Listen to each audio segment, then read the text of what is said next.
안녕하십니까. 닐드림슨입니다. 인하대 하치사업단에서 제공하는 찾아가는 학교 연수 본 영상에서는 그 성취기준 평가 기준에 대한 이야기를 할 건데요. 그 2022 개정 교육과정에서 내용체계의 3차원 또는 3요소 지식이해 과정기능 가치 태도 이렇게 얘기하고 있죠. 그걸 기반해서 성취 기준과 평가 기준을 우리가 설계해야 하는 건데요. 이것에 맞추어서 우리가 이제 찾아가는 학교 컨설팅의 프로그램들에서 특히 이제 프로그램 중에 이제 교과별 연수와 심화 연수 이렇게 주제별 심화 뭐 이렇게 있는데요. 그 내용에 이제 이런 내용들이 주류를 이룹니다. 그래서 이 부분에 대한 설명을 좀 드리려고 본 영상을 이제 제작하고 있습니다. 그 2022 개정교육과정과 2022 개정교육과정에서의 이제 차이점들을 좀 비교한 이제 내용인데요.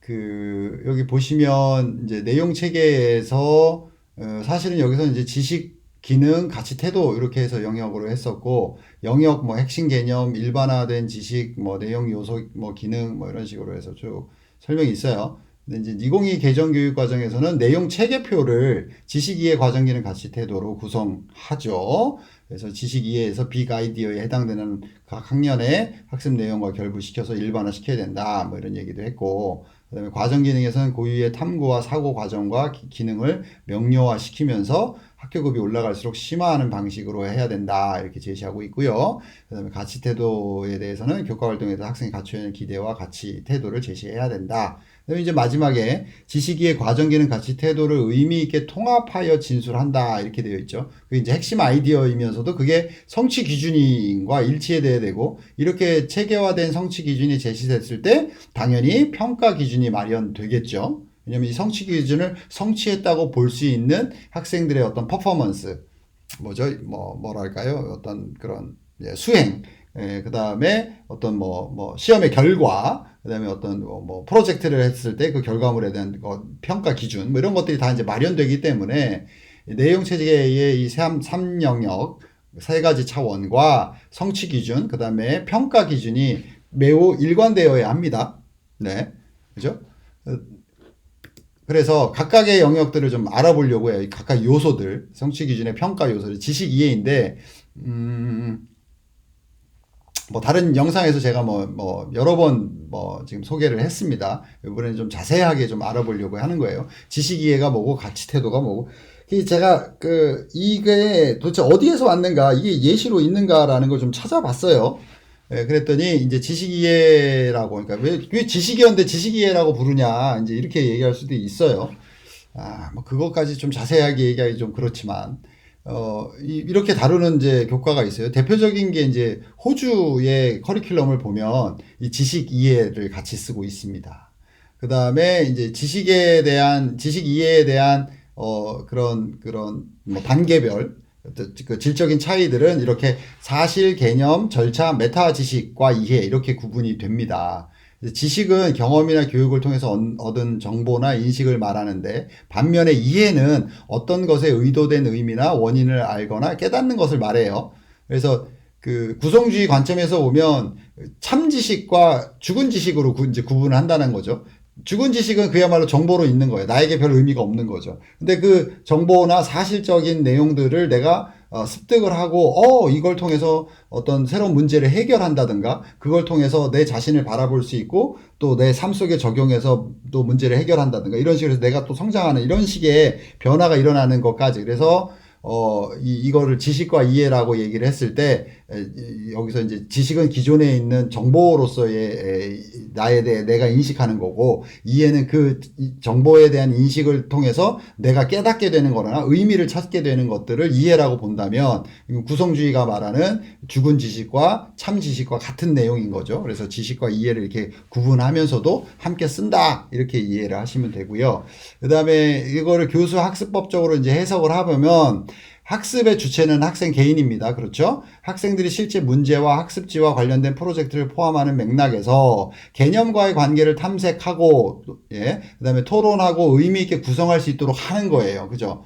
그래서 그걸 하려면 우리가 수업 설계를 할 때 지식 이해 영역에서 사실적 지식 중심의 또는 개념 중심의 수업을 이제 설계를 했었는데, 이 절차나 메타인지에 대한 설계가 당연히 이루어져야지만 학습 경험이 가능하겠죠. 그러니까 양질의 최적화된 학습 경험.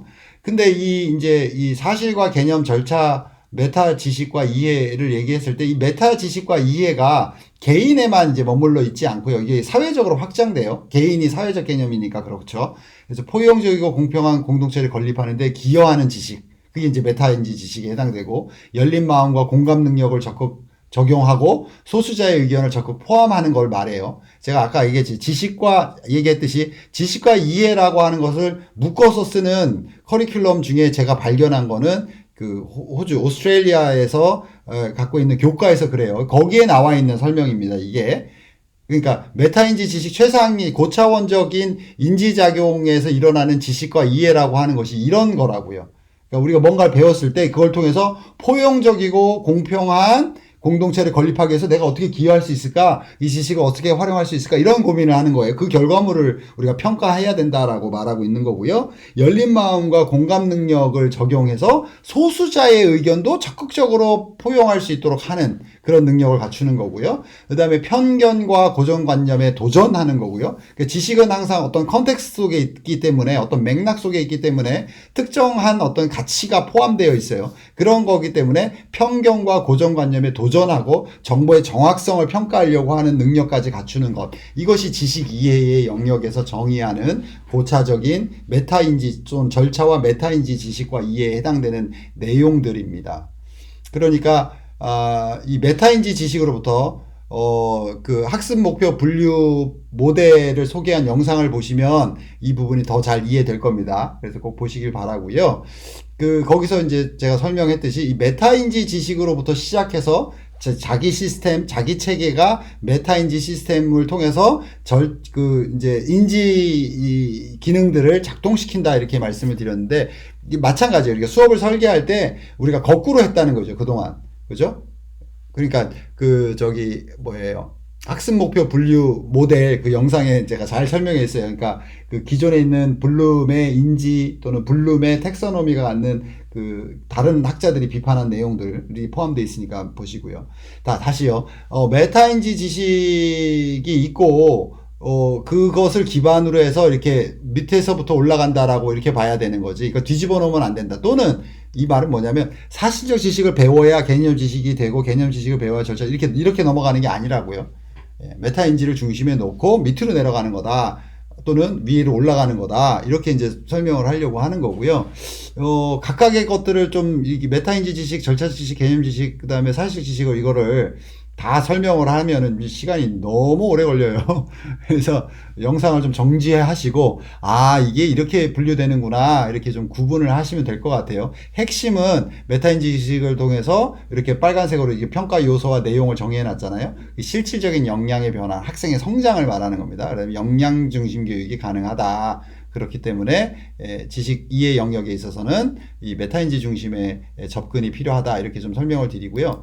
메타인지 지식 또 영어로 되어 있어서 죄송하지만 번역하는데 뭐 시간도 오래 걸리고요. 정확히 또 번역도 안 되고요. 여기 보시면 이제 요 메타인지 지식이 있고요. 여기 보면 이제 영역이 좀 있어요. 그 가운데 메타 커그니티브 널리지 지식이 있고요. 메타 커그니티브 익스피리언스 경험이 있고요. 메타 커그니티브 스킬이 있어요. 이렇게 세 가지로 구성되어 있습니다. 왜 다른 모델들이 있는데 메타인지에 대해서 구조적으로 가장 좀 종합적으로 좀 설명한 모델이 찾아보니까 이게 탱 에톨, 에톨은 이제 동료들이란 뜻이죠. 이 탱이라고 하는 학자가 2022년에 발표한 논문에서 제가 찾았는데 이게 이제 가장 좀 종합적으로 좀 제시하고 있더라고요. 그래서 이제 제가 여기서 말씀드리고 싶은 이 모델 자체에 대한 설명이 아니고요. 메타인지라고 하는 게 그냥 막연하게 내가 내 자신을 바라보는 거다. 이게 좀 심리적인 거다. 이렇게 이제 보실까봐. 정신적인 거다. 이렇게 보실까봐. 그렇지 않다. 이게 이제 이런 구성 요소들이 있고요. 이걸 통해서 우리가 요 밑에 단계인 인지 기능들을 이제 활용하는 거다. 사용하는 거다. 그래서 이제 자기 체계의 근거에서 보면 이 메타인지가 이런 구조화되어 있다는 걸 알려드리려고 이 그림을 좀 가져와서 설명을 드렸습니다. 지식 이해에 대한 좀 영역은 이 정도로 마치고요. 그 다음에 이제 과정 기능을 얘기해야 되는데, 이건 이런 그러니까 커리큘럼에서 이 과정 기능을 내용 체계에 반영하고 있는 데가 어디 있나 찾아보니까 싱가포르의 과학교과에서 사용하고 있어요.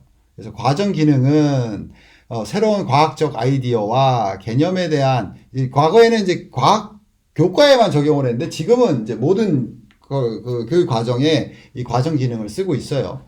그래서 이건 하나의 개념이에요. 과정 따로 기능 따로가 아니라 과정 기능 이렇게 쓰고 있어요. 그래서 프로세스 스킬스라고 불러요. 그러니까 한 단어로 봐야 돼요. 하나의 개념으로. 새로운 과학적 아이디어와 개념에 대한 이해로 이어질 수 있는 물질과 현상에 대해 생각하고 상호작용하는 방법입니다. 학생들은 정보를 모으고 그들의 생각을 시험하고 또는 실험하고 세상에 대한 과학적 설명을 구성할 수 있다라고 정의하고 있어요.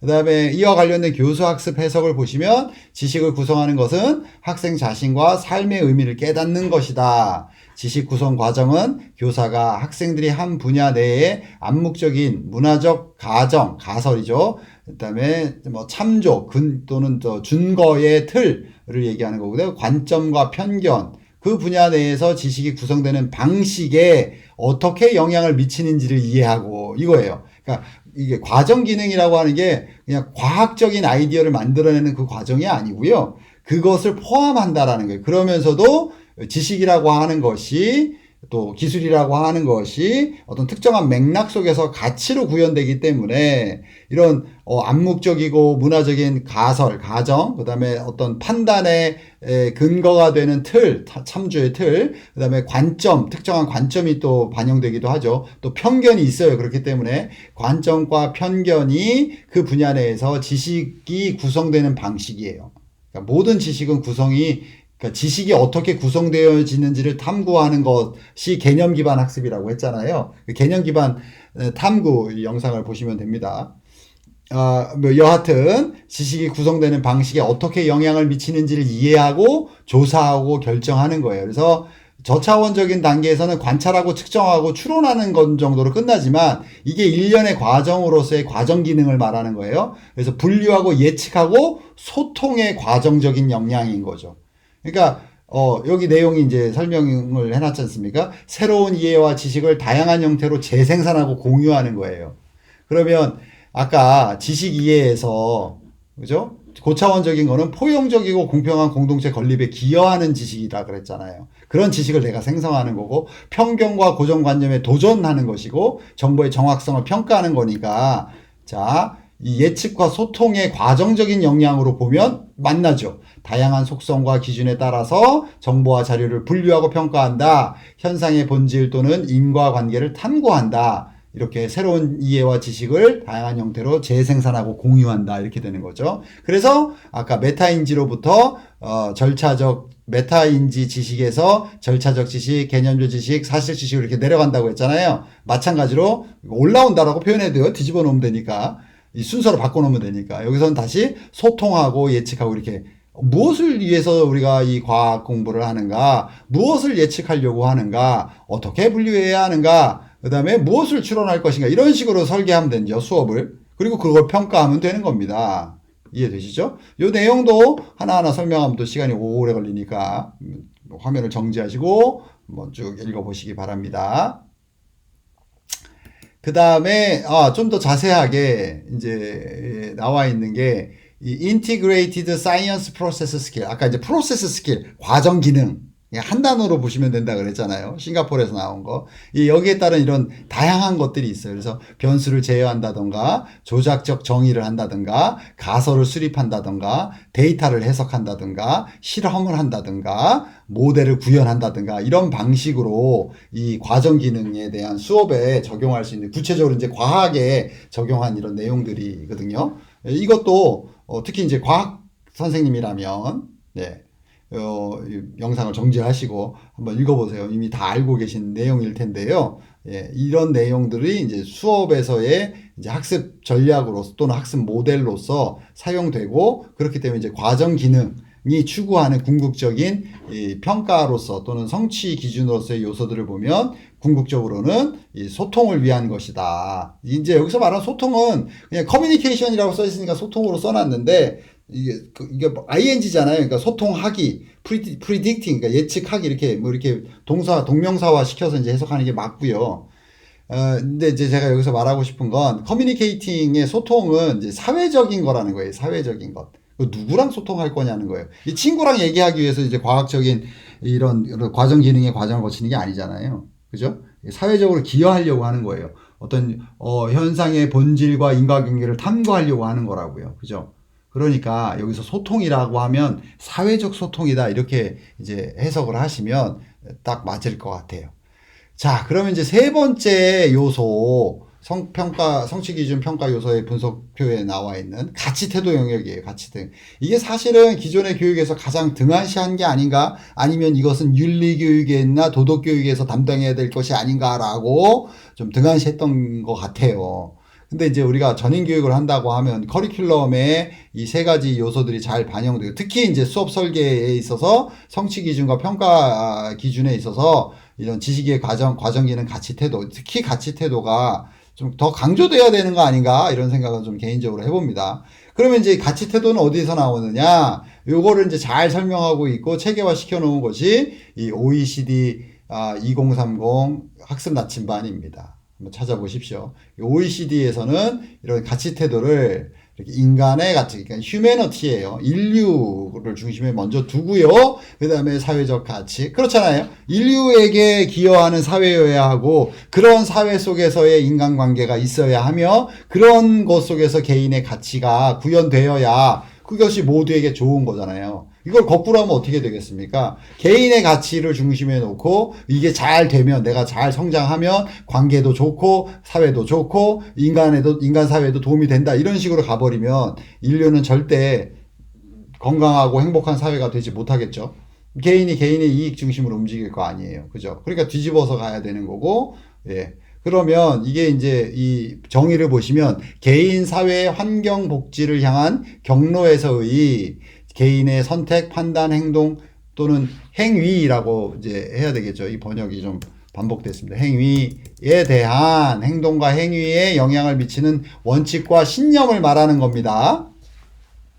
그래서 가치는 행동을 정렬하고 행동의 방향을 정하는 성문화된 원칙을 말하는 겁니다. 우리가 지켜야 하는 것 또는 우리가 성취해야 하는 것, 가치. 그다음에 태도는 개인이나 조직이 보유한 가치를 기반으로 각 상황에 대한 관점을 말하는 거예요. 그러니까 가치 판단에 가치가 있고 그 가치 체계 속에서 우리가 판단이라는 걸 하고 그 판단을 하기 때문에 일정한 태도를 유지하는 거잖아요. 태도를 갖게 되는 거잖아요. 그래서 가치 태도가 이제 항상 함께 쓰여져 있는 거죠. 예, 그래서 교육 과정에서 가치와 태도 또는 가치 태도 이렇게 묶어서 우리가 보는 거예요. 이걸 길러야 하는 거니까 그런 영향을 갖추어야 하니까. 그러면 이제 교수 학습적으로 우리가 교수 학습법으로 해석을 해보면 가치 교육이란 말은 굉장히 생소하실 거예요. 왜냐하면 우리가 도덕과 윤리는 있는데 가치 교육이라고 안 하니까 우리가 하는 거는 그냥 참고사항으로 좀 virtue, 덕 교육에 가까워요. 사실은 가치 교육보다는 그냥 참고하시라고요. 가치 교육은 도덕적 또는 정치적 가치뿐만 아니라 이러한 가치에 기초한 규범, 성향 및 기능이 학생들에게 매개되거나 발전되는 교육 실천적 측면을 말하는 거예요. 그러니까 평가 요소를 보시면 뭘 도대체 자각했는지, 어떻게 참여했는지, 무엇을 이행했는지, 어떻게 그 결과를 체계화시켰는지 성찰이 들어가겠죠. 그러면서 내가 어떻게 더 나은 인간이 되었는지, 어떻게 성장했는지, 인품의 성취와 변화인데 그 내용을 보시면 이래요. 그 인품의 성취와 변화를 어떻게 하느냐? 관계의 개선, 공동체 발전의 기여. 익숙하죠? 아까 지식 이해에서도 이 말이 나왔어요. 그죠? 그 다음에 이런 가치들이에요. 투명성. 이 사회의 투명성을 어떻게 구현할 것인가? 어떻게 공정한 가치가 이 사회에 실현되게 할 것인가? 형평성. 이런 것들이에요. 그래서 투명성, 공정성, 형평성에 기반을 둔 협업을 수행한다. 그죠? 그룹워크를 하는데 친구들과 같이 팀을 이루어서 뭔가를 하는데 과제만 수행하는 게 아니라 그 과정 속에서 소통에 있어서 또는 그 과정 속에서 투명성, 공정성, 형평성을 아이들이 가치를 구현해내야 되는 거죠. 그것이 좋은 이제 협업학습인 거죠. 그 다음에 공동체 또 나오지 않습니까? 공동체 가치를 적용하여 정보나 현상을 평가할 수 있는 거죠. 그러니까 개인의 이익에 근거해서 평가하는 게 아니라 공동체가 추구하는 투명성, 공정성, 형평성이 되겠죠. 또는 정의가 되겠죠. 그걸 기준으로 해서 공동체 가치를 적용해서 기존에 있는 정보나 어떤 현상에 대한 평가를 하는 것이 바로 가치 태도의 영역입니다. 이것에 관심이 있으신 분들은 요 링크를 다 걸어놨어요. 각각의 것에 더 탐구를 좀 해보시면 아주 흥미로운 것들을 많이 발견하실 거예요. 자, 이렇게 정리가 됩니다. 가치 태도에 대해서 조금 더 나아가 볼까요? 이렇게 볼 수 있어요. 그 가치 태도의 변화를 꾀하려면 어떻게 해야 되냐 이제 제가 질문을 넣어놨는데 이렇게 신념, 믿음이 있죠. 빌리프를 핵심으로 놓고 그 주변에 가치가 있어요. 그러니까 여기서 신념은 세계관에 가까워요. 이런 세계관을 가지고 보니까 이런 가치들이 이제 중요하게 느껴지는 거고 그 가치들을 갖고 있는 가치 판단 체계를 다 갖고 있죠. 그러니까 애티튜드, 태도가 있는 거고 그 태도에 맞게 행동이 일어나는 거죠. 그죠? 이렇게 위아래로 작용이 일어나면서 내 경험 속에서 내 믿음이 더 강화되는 거죠. 이해되시죠? 그러니까 이게 바뀌어야 되는 거죠. 그러니까 믿음이 바뀌어야 되는 거예요. 행동의 교정을 통해서 태도의 변화가 일어나고 그럼 가치 체계가 바뀌고 믿음이 바뀌겠죠. 이렇게 한번 올 수도 있죠. 반대로도 있어요. 믿음이 바뀌면 가치 체계도 바뀌고 태도도 바뀌고 행동도 바뀌겠죠. 뭐에 적용해 볼 수 있을까요? 테크놀로지에 대한 우리의 믿음, 우리의 태도를 보면 나오겠죠. 어떻게 행동하고 있는지, 어떤 태도를 취하고 있는지, 어떤 가치 체계를 갖고 있는지, 교육이라고 하는 것을 우리가 어떻게 정의하고 있는지, 어떤 교육이 뭐 올바른 교육인지 내가 믿고 있다면 그거에 근거한 가치 체계가 있을 거고 태도가 가질 거니까 테크놀로지가 들어왔을 때 뭐 AIDT가 들어왔을 때 우리가 어떤 태도를 취할 수가 있겠죠. 지금 이런 얘기들은 어떤 뭐 정치적인 입장이라든가 어떤 정책적인 어떤 이해관계라든가 이걸 좀 벗어나서 지금 얘기를 하는 거예요. 다를 수 있으니까. 어쨌거나 우리가 가치와 태도의 변화를 꾀하려고 하는 수업을 설계하고 성취 평가 기준을 세우려면 이런 식의 요소들을 한번 고려해 볼 수가 있어요. 각각의 내용들은 좀 번역을 해서 이렇게 해놨죠. 행동, 그다음 태도, 뭐 인지정서 행동, 가치, 뭐 이런 신념 이런 내용들이 있으니까 이것도 뭐 영상을 좀 정지하고 읽어보시면 좀 충분히 이해가 될 것입니다. 그래서 이런 믿음과 가치와 태도와 행동이 이제 상호작용 속에 있기 때문에 변화를 꾀하려면 어떤 것에 대해서 특히 이제 행동의 교정을 통해서 내려오는 것보다 믿음에 대해서 논의하면서 내가 좀 제한적으로 세상을 보았구나, 친구의 의견을 잘 듣지 않았던 내 자신을 발견하고 그러면서 새로운 가치 체계를 만들면서 이게 훨씬 더 효과적이다라는 거예요. 그걸 말씀드리려고 했던 거고요. 강조하고 싶은 거는 이겁니다. 이제 마지막 슬라이드인데요. 자, 이걸 이렇게 묶어놓으면 이렇게 된다라는 거예요. 지식의 과정계는 가치 태도. 역삼각형 모양으로 된다라는 거예요. 그래서 고차적인 영역에 있는 최상단에 특히 메타인지 소통, 변화 이것이 서로 만나잖아요. 아까 공동체라든가 어떤 그런 인류애라든가 공동체 기여라든가 이런 식으로 해서 이 메타인지와 인지 지식과 소통과 변화, 그래서 지식의 과정에는 가치 태도가 만났을 때 그것이 전인 교육이 되는 거고 좋은 교육이 되는 거잖아요. 근데 밑에 저차원 단계에 있으면 사실 지식, 관찰하기, 자각하기, 참여하기, 측정하기 이렇게 하위 단계에 있으면 이게 저차적인 거잖아요. 저차적인 영역에 머물러 있고 수업이 이런 식의 내용들을 중심으로 있으면 당연히 과정기능 특히 가치 태도는 평가를 안 하려고 하겠죠. 단순하게 그냥 출석으로만 반영을 하거나 이렇게 되겠죠. 그러면 사실 지식을 가지고 분별을 해야 된다는 이유로 인해서 이렇게 어려운 문제들을 내고 뭐 이래가지고 이제 점수화 시키고 그 다음에 이렇게 평가를 하게 되겠죠. 그러면 사실은 이렇게 지식에 치우친 저차적 지식에 치우친 수업을 설계하는 거고 그럼 그거를 성취 기준과 평가 기준에 맞게 이제 평가를 해야 되니까 그러면 이제 기존에 있던 우리의 방식으로 평가를 하게 되겠죠. 그죠? 그래서 수업을 설계할 때 이런 이 지식의 과정에는 가치 태도의 이 3영역, 3요소 또는 차원을 충분히 반영을 하고 메타인지 지식 소통 변화, 최상위 고차적인 영역을 중심으로 해서 밑으로 내려오는 방식으로 해 놓으면 되고, 그 다음에 이제 평가에 있어서도 학생들의 어떤 그 평가의 척도에 있어서도 이 상에 해당되는 것이 바로 역량의 변화예요. 자기 성취이고, 그죠? 중에 해당되면 좀 분절적인 거죠. 그죠? 분절적으로 성취를 하는 건데, 이제 그런, 발전의 역량 변화의 과정에 있다. 이렇게 볼 수도 있는 거고요. 그죠?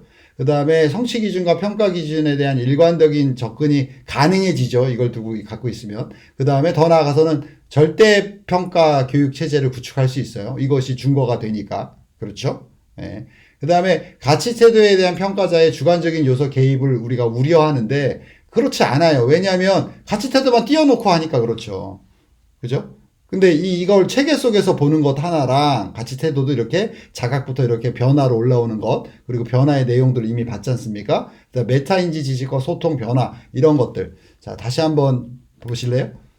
자, 가치 평가에서 자각부터 해서 인품의 성취와 변화가 일어나잖아요. 그러면 투명성, 공정성, 형평성을 기반한 협업을 했는가, 공동체 가치를 적용하는 정보나 현상에 대한 평가를 했는가, 평가를 할 수 있는가, 이렇게 되는 거고, 그 다음에 과정 기능에 보시면 현상의 본질과 인과관계를 탐구하고 정보와 자료를 분류해서 평가를 하고, 근데 그것이 새로운 지식과 이해를 다양한 형태로 재생산해서 공유하는 거예요. 공유. 특정한 대상에 공유하는데 그게 뭐다?